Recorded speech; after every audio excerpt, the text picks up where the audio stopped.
Hello everyone, this is me Kajal Chaudhary. So this is economy session. In this session we are dealing with the certain macroeconomic concept. See, in the last chapter or in the last video we had completed till the circular flow of income. Today we will begin with the certain macroeconomic concept.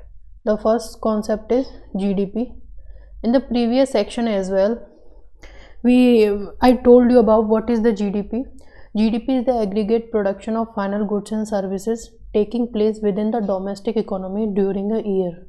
Meaning we are saying कि how much production is taking place, कि किसी भी economy में final goods and services का एक particular year में कितना production होता है, उसके कैलकुलेशन को ही हम जीडीपी कहते हैं. Now next thing is GNP, gross national product. So guys, what is the difference between GDP and GNP? The difference is of NAFIA. So this is the NAFIA, net factor income from abroad. So this is the NAFIA, net factor income from abroad. What is the net factor income from abroad? See, this is the difference between the net factor income from abroad, that is factor income earned by domestic factor of production employed in the rest of world, minus factor income earned by factor of production of rest of the world employed in domestic country. Guys, let me tell you it in the simple language. Suppose this is the India. So this is the map of India. So guys, so what is the net factor income from abroad? Suppose there are certain foreign entities in India which is doing production. These are the foreign entities. They are doing production in India. So they do production of 200 rupees. So there are also certain domestic entity which are doing production in the foreign world. It can be in any part of the world. It can be in America, it can be in Russia, it can be in Australia. So they are doing production in the rest of the world. So suppose they are doing the production of 300. They will bring this income to this country, in our country. At the same time, these foreign entry will take these 200 from our country.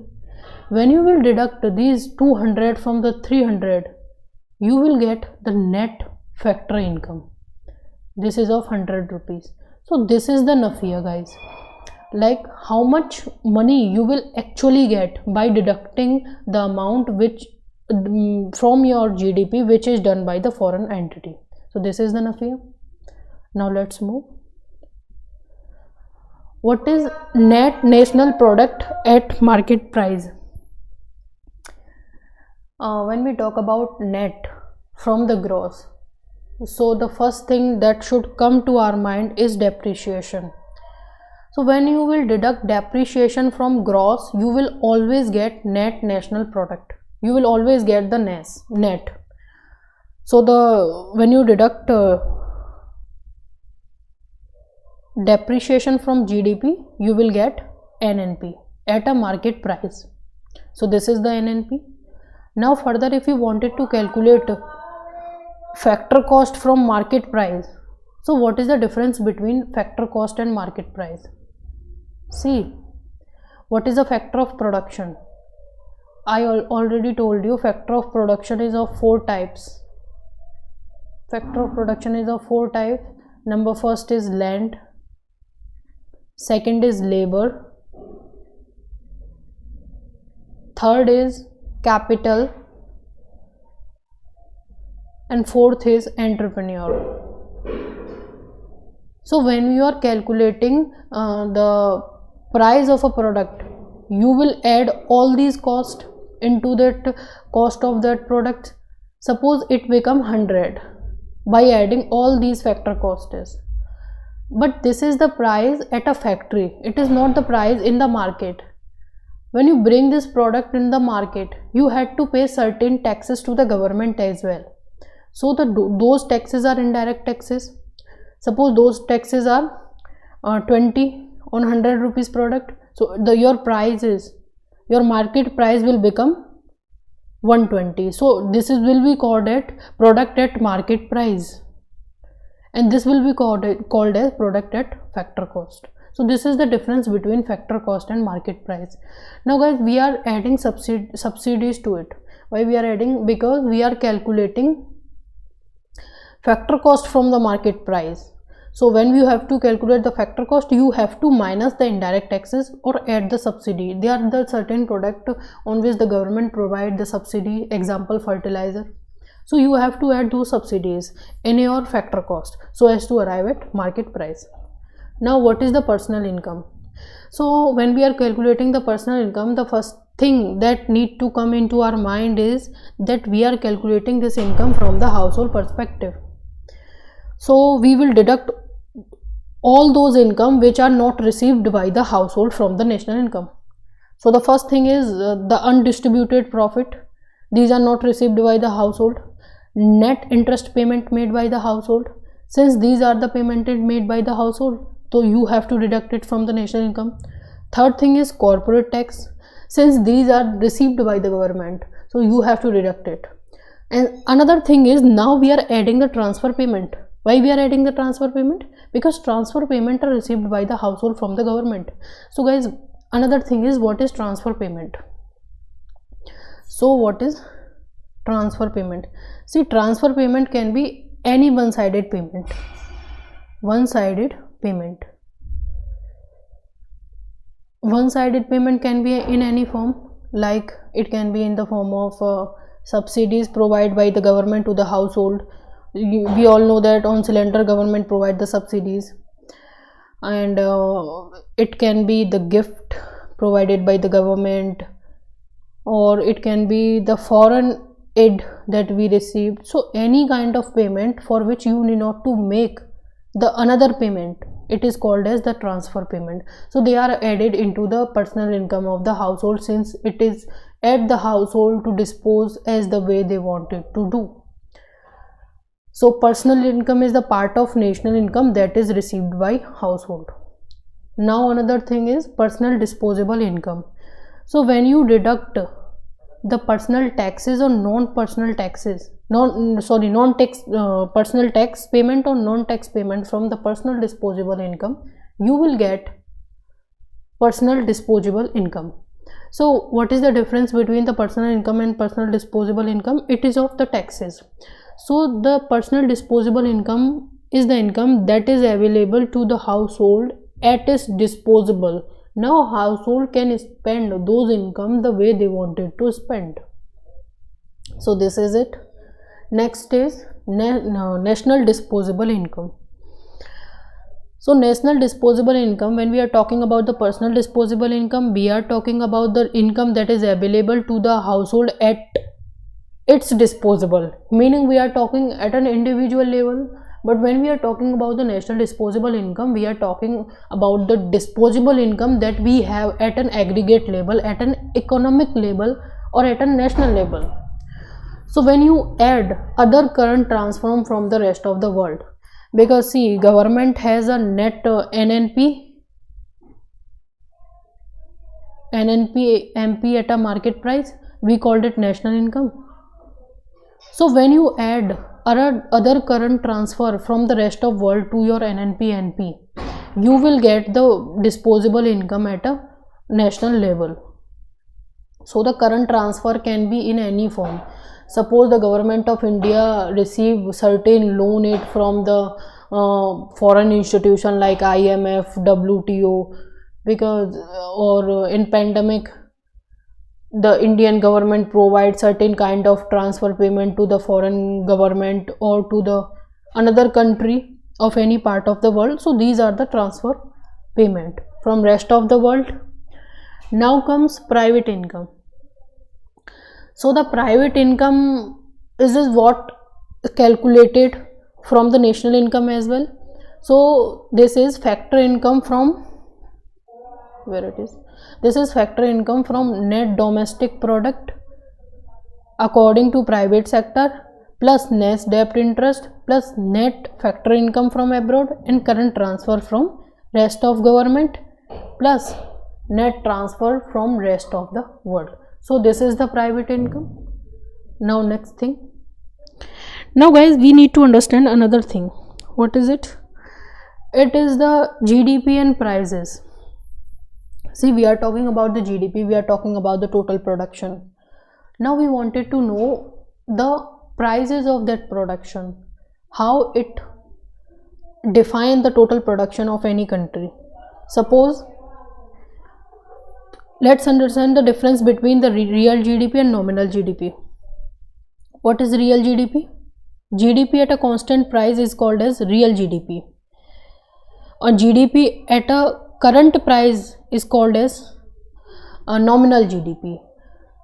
So when we are talking about the real GDP, we are taking at a particular year to calculate the value of our production. Suppose in 2011, the country India produces 100 units.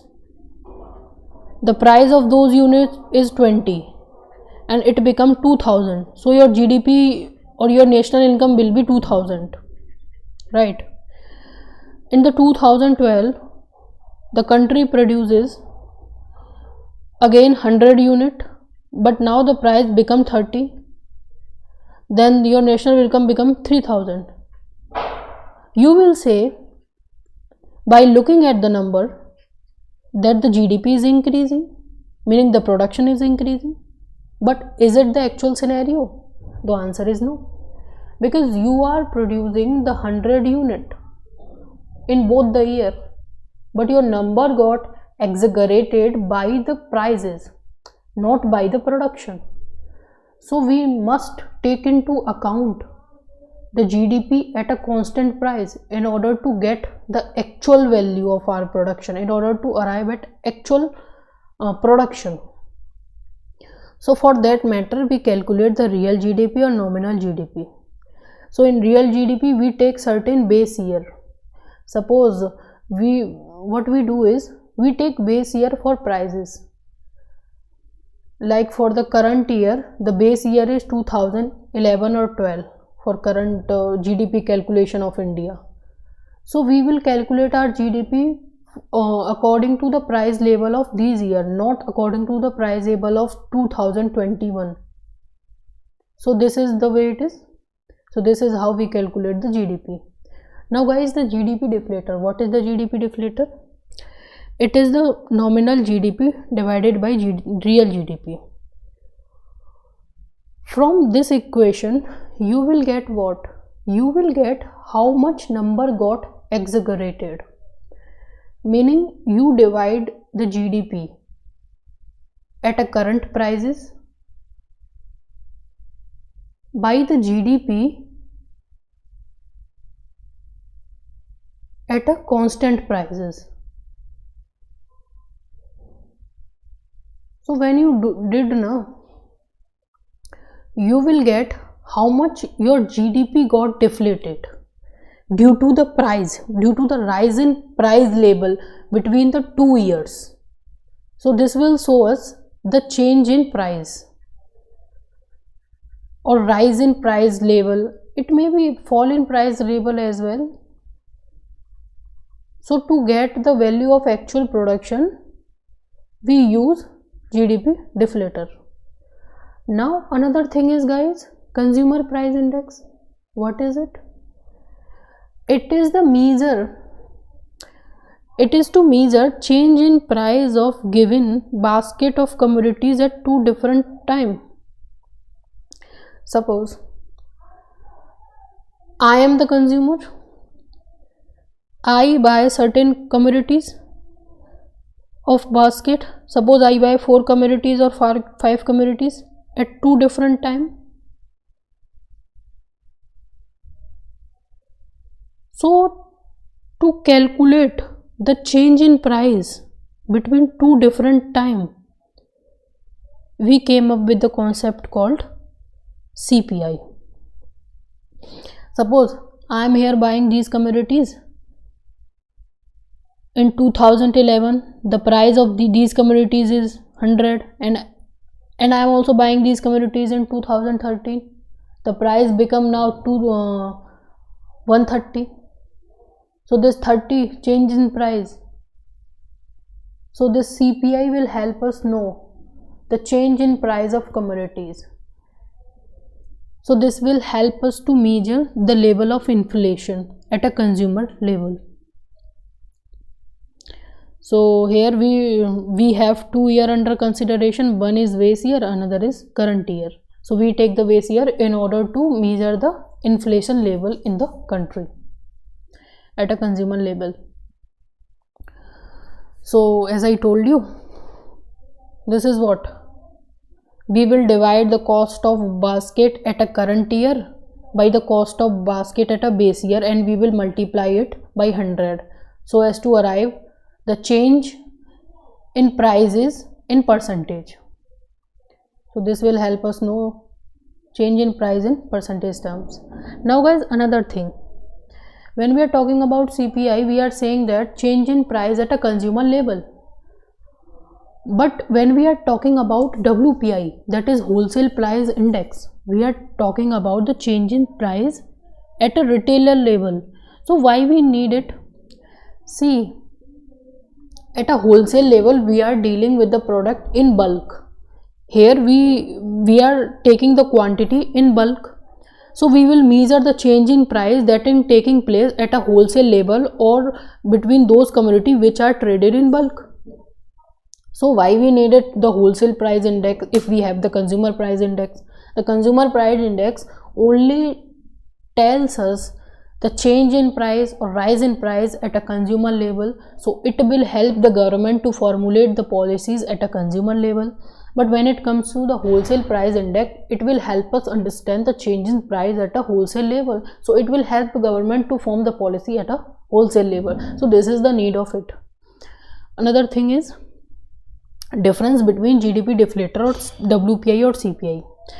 Guys, if we have a GDP deflator also tells us the change in price, CPI also tells us the change in price, then why we need both of these? Can't we deal with one only? See, we need both of these concepts because in economy, the government make the policy for the so many sector. So for those sector, we need the different concept to calculate the inflation level. Now when it comes to the CPI or WPI, so the CPI WPI does not take into account all goods produced in the economy, because we are saying that CPI only deal with the basket of commodities. Where is it? Yeah, CPI only deal with the CPI or WPI only deal with certain basket of commodities, while the GDP deflator deals with the production of goods and services at aggregate level.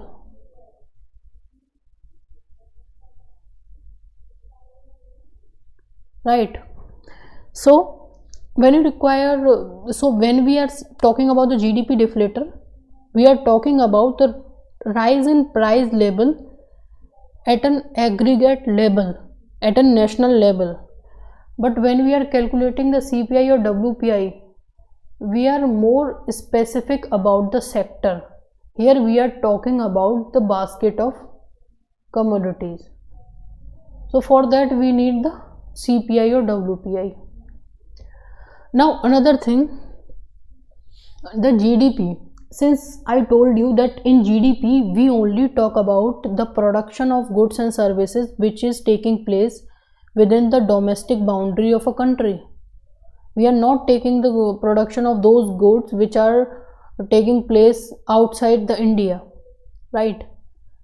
So but when we are calculating the the CPI, here we are also taking into account the goods and services which are imported by the consumer, because these goods are included in the basket of consumer. So we will deal with them. But in GDP deflator, we will not deal with such kind of goods. Another thing, the weight are constant in CPI, but they differ according to production level of each good in GDP deflator. Since we are dealing with the production at an aggregate level, so it will differ accordingly. So this is it in this slide. Another thing is, guys, GDP and welfare. The question is GDP is the true index for measuring the welfare of any economy? The answer is no. Why? You may say that if GDP of any country is rising, then the per capita income will rises, the standard of living will improve, health and education will improve. So this is a win-win situation for us. But guys, this is not the actual scenario. Why? Because you see, first thing is distribution of GDP may not be uniform.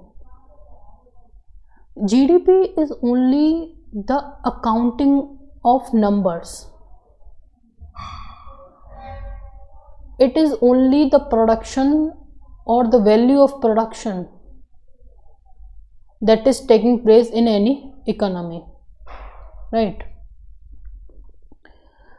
And according to the Oxfam report in 2070, 1% richest Indian acquired 73% of wealth. What does it show? It shows 27% of 27% of wealth are with 99% of people. Mean only 1% people are the richer. Rest 27% are the poor. You are saying our GDP is rising, everything is win-win situation, then what is it? Here we have completely different picture. So guys, in that way, GDP is not a true reflection of welfare of any country. However, you may say that if GDP will rise, then only the development will take place. When the quantity will come, then only the quality will come. So you can say that, but it is not the true indicator as well. Another thing is why it is not the true indicator of the welfare or of the people, because non-monetary exchanges. What is it? Suppose in any economy there are so many activities which are not evaluated in monetary terms, like the domestic activities performed by a woman in our home too. Our mother do so much work for us, but they are not accounted in terms of money. We do not calculate it. So we cannot say that since it is not accounted in terms of money, we will not calculate in GDP, and it will not accounted in the final production. But some work is done by them. So this is not the true indicator of the real production that is done in a country. Another thing is water exchanges in informal sector. What is water exchanges? See, water exchanges is what dealing exchange for one community with another community, where the money is not involved. We called it water exchanges. When you exchange one community with another community, we called it water exchanges. So these kind of exchanges does not involve the money. So we say that they will not accounted in GDP. So this is not the true reflection of welfare. Now another thing is externalities. It can be positive or it can be negative. What is negative? Suppose you have a GDP of your country. It is coming from the production of goods and services. Those production can be of anything. Suppose you have a oil refinery in your economy or in any state. This oil refinery is doing what? It is doing production. It is converting crude oil into the petrol or usable oil. So guys, when it is doing that production, it is also doing harm to environment. It has its own negative cost. because it is doing certain kind of pollution, it is doing air pollution, right? We know the example of Taj Mahal, which is polluted by the Mathura refinery. So these costs which are negative in nature are not included our GDP. Another thing is, guys, positive externalities. It can be positive as well, like the charitable activity performed by NGO. See, if any NGO is doing charitable work, then they are not counted in the GDP. Suppose they are feeding the poor, they are providing them help, they are providing them some kind of work, so these are not accounted in GDP since you are not dealing with them.